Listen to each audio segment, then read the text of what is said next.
name is Michael William, and I'm the Northwest Regional Coordinator of IVAW. I have deep respect for all who have been touched by this illegal war of aggression. The veterans of the global war on terror carry many wounds and memories which are difficult to share, and I applaud these representatives of the Northwest region of Iraq veterans against the war who are brave enough to speak.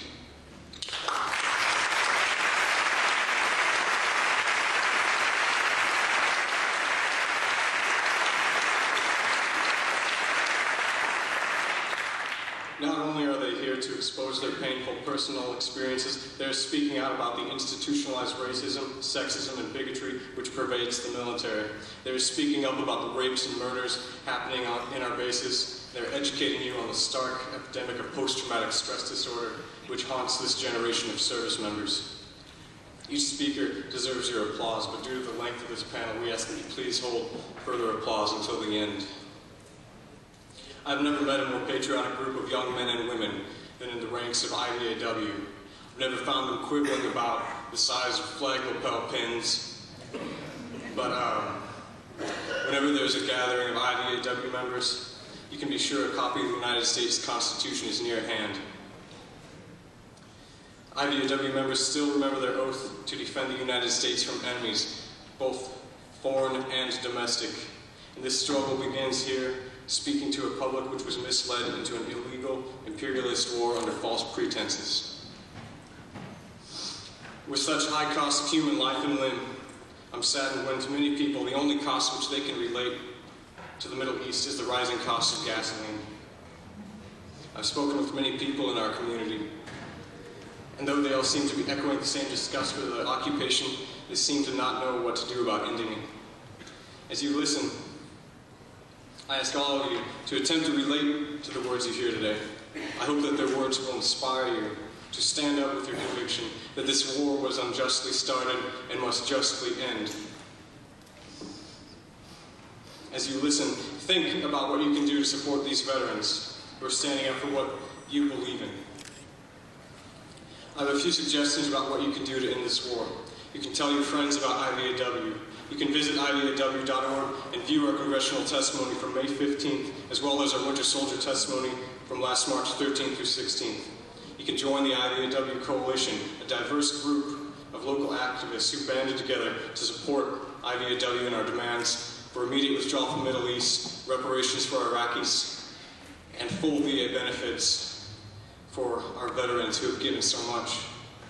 You can write letters to the editors and to your representatives. You can support and encourage GI resistors. You can donate care packages for our service members overseas. And you can start demanding accountability from the Bush administration, which continues to shed the blood of so many of our country's most courageous men and women, while they and their friends turn a profit. But for now, you can please silence your cell phones if you have not done so already. And please listen to our first speaker. Thank you.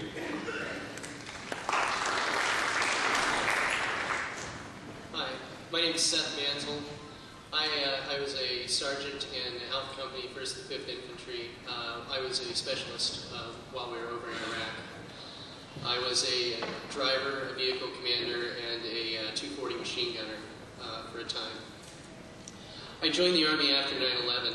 I was working at a gun store when the economy took a downturn, and being the newest employee, I was laid off.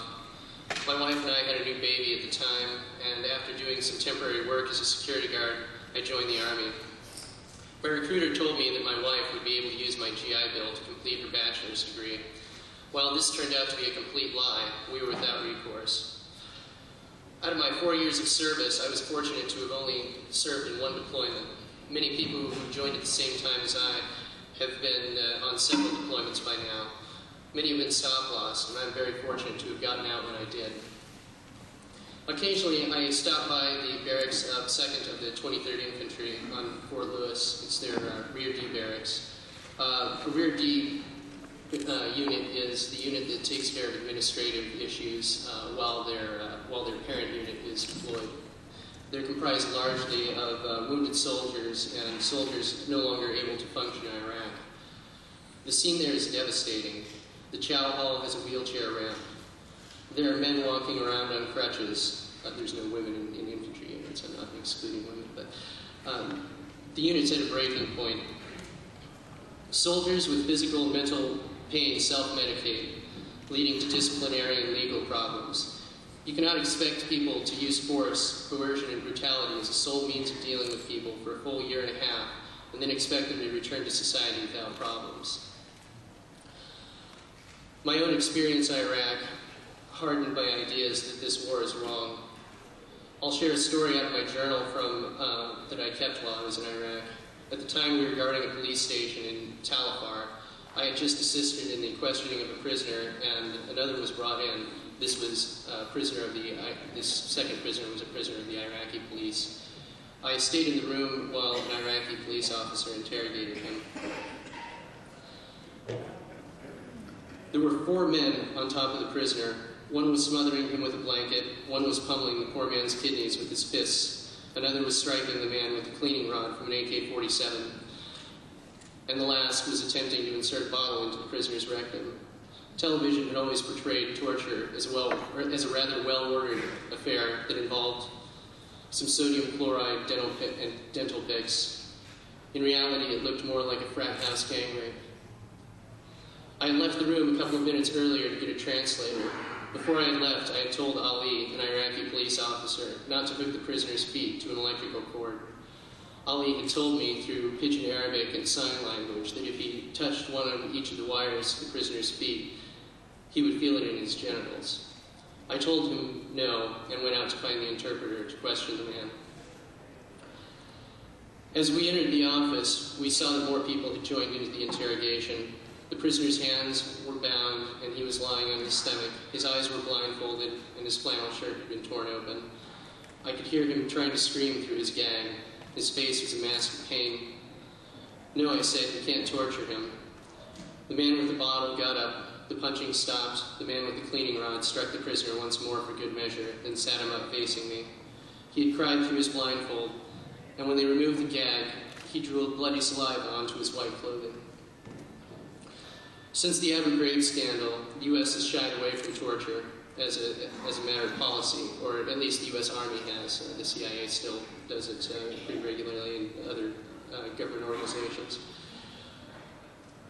The Army outsources this activity to the Iraqi police. In Mosul, prisoners who were uncooperative were sent to the police station, where they were tortured and sent back willing to say anything. When I was in Tal Afar, I had to work in our detainee holding area. These prisoners were kept for weeks with their hands bound. This precluded them from any kind of practical hygiene. The prisoners smelled, they had rashes on their bodies, some were very ill. They were kept in a drafty shack with plexiglass walls and muddy floors that sat in the middle of a large mud pit surrounded by concertina wire. One time, an Iraqi man approached me while I was on guard there at the detainee center. He told me that his father was ill and needed medical attention.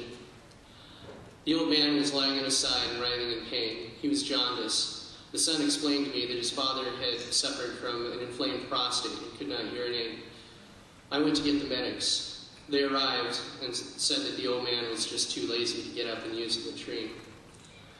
They said that they were not obligated to treat prisoners. When I protested, they asked me if I was a medical professional. They scolded me for wasting their time and left. The things that we do in Iraq are disgraceful. They sully our country's good name abroad and diminish our credibility when we confront other countries about their human rights records. How can we possibly criticize other countries when we treat people this way? Thank you.